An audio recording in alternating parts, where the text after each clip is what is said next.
Hello everyone, I am Sidhant. This is a 5-term daily banking series for empowering the bankers, and this 5 terms daily is also useful for the JAIIB, CAIIB examination, any bank certification examination, as well as any for the promotion examination as well. So let's start. The today 5 terms is the NDTL, net, demand and time liabilities, demand liabilities, time liabilities, other demand and time liabilities, and deposit with other bank. As NDTL consists of these 4 terms, so I have taken NDTL and these 4 terms as a 5 terms for today. First, we will see the right hand side of all the terms. First, the demand liabilities. As we know that the liabilities to the bankers are something which is to be given by the bank to the person who has given that amount of money or in other forms. So demand liabilities are which can be demanded at any point of time whenever the person or depositor needs the amount. They can take out that amount from the bank at any time. This includes the saving bank deposit, the current account deposit, the demand draft, and the fourth is balance in overdue fixed deposit.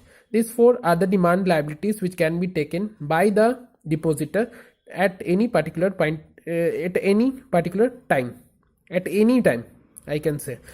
Next, the time liabilities.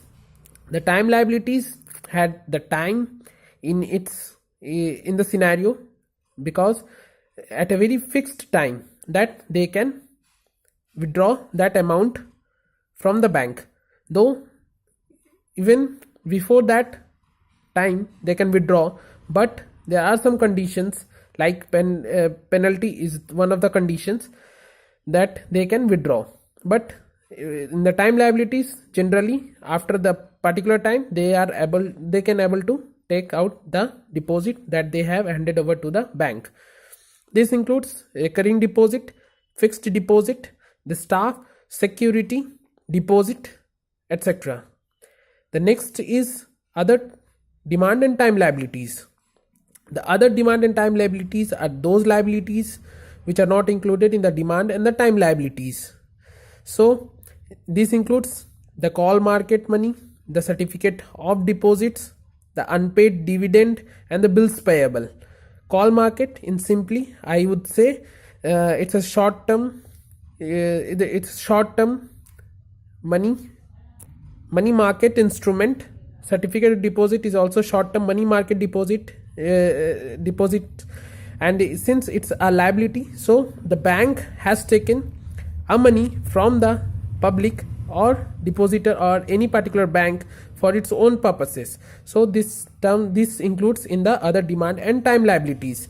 Unpaid dividend and bills payable also in that category. Next, the deposit with other banks. These are nothing but the assets. Since the net demand and time liabilities, the term net means subtracting something from something. So these 3 in positive terms, and this is in negative because the other 3 are the liabilities, and this deposit with the other banks is an asset in any form. Whether let's say if someone has deposited money in bank A, and that bank A took some amount of that money and deposited in the other bank, so that amount which is deposited by the bank A to the other bank is the deposit with the other banks or asset to that particular bank. Why bank do so? Because might be that bank is giving more interest to the bank A. That's why this is being done. Or they have deposited the money, or they have invested that money in some of the securities or money market instruments, as we have discussed, as mentioned in the call market or the certificate of deposit. In any form they have invested or deposited that money, so that's an asset. So from total liability, these assets are subtracted. So this all 4 terms together comprised the left hand side, net demand and time liabilities. I hope this is very beneficial for you, or you have understand what is NDTL and all the four terms. Thank you.